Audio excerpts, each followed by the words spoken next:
Hi, this is Dinesh Kumar from Industrial Safety Department.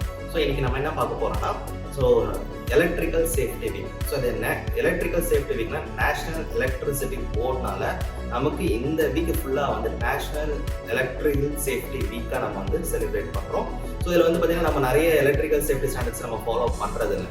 So அந்த மாதிரி ஸ்டாண்டர்ட்ஸை implement பண்ணுறது students மத்தியில் ஒரு அவேர்னஸ் கிரியேட் பண்ணுறதுக்காக தான் இந்த ஒரு எலக்ட்ரிக்கல் சேஃப்டி வீக்கை நம்ம செலிப்ரேட் பண்ணுறோம். ஸோ இப்போ நம்ம காமனாக சில எலக்ட்ரிக்கலை ப்ராப்பராக ஹேண்டில் பண்ணாமல் இருக்கும். உதாரணத்துக்கு பார்த்தீங்கன்னா ஈர கையினால எலக்ட்ரிக்கல் எக்யூப்மெண்ட்ஸ் ஹேண்டில் பண்ணுறது, ப்ளஸ் பார்த்தீங்கன்னா நீங்கள் ப்ராப்பராக எலக்ட்ரிக்கல் எக்யூப்மெண்ட்ஸ் ஹேண்டில் பண்ணாமல் அந்த ப்ளக்கை பிடிச்சி இழுக்காமல் கீழே கூட ஒயரை பிடிச்சி இழுக்கிறது, ப்ளஸ் பார்த்தீங்கன்னா நீங்கள் ஒரு எலக்ட்ரிக்கல் காம்பனன்ட்ஸ் ஹேண்டில் பண்ணும்போது ஓவர் சார்ஜ் பண்ணுறது, ஓவர் ஹீட் பண்ணுறது.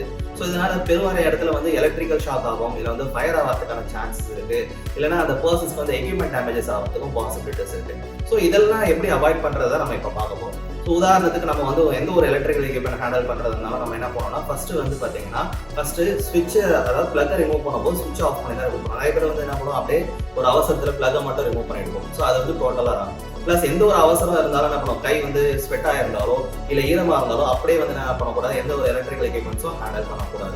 அது மட்டும் இல்லாமல் வீட்டில் செய்யக்கூடிய முக்கியமான விஷயம் என்னன்னா, நமக்கு ஒரு எக்யூப்மெண்ட்ஸ் நிறைய நம்ம ப்ளக் பண்ணணுன்ற தேவை இருக்கும்போது மல்டி பாயிண்டை போட்டு யூஸ் பண்ணுவோம்.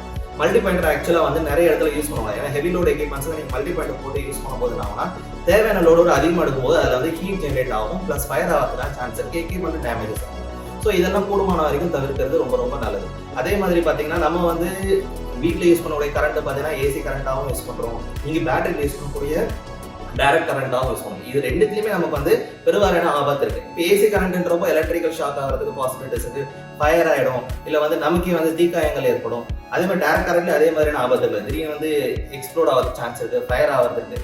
ஸோ அப்போ நம்ம எலக்ட்ரிக்கல் பேசிஸில் எப்படி நம்ம ஹேண்டில் பண்ணணும் தெரிஞ்சால் பெருவாரியான விபத்துகளை நம்ம தவிர்க்க முடியும். இது மட்டும் இல்லாமல் எலக்ட்ரிசிட்டியை சேவ் பண்ணவும் கற்றுக்கணும். ஸோ நிறைய இடத்துல நம்ம என்ன பண்ணுவோம், ஒரு அவசரத்தில் சுவிட்சு ஃபேனெல்லாம் ஆஃப் பண்ணாமலே போயிடும். ஸோ கூடுமான வரைக்கும் நம்ம எலக்ட்ரிக்கல்ஸ் இது ப்ரிவென்ட் பண்ணுறதுக்காக கூடுமான வரைக்கும் அதெல்லாம் நம்ம சேவ் பண்ணலாம். நமக்கு நிறைய எனர்ஜி சேவ் ஆகும், காஸ்ட் வைஸும் சேவ் ஆகும். தேங்க்யூ.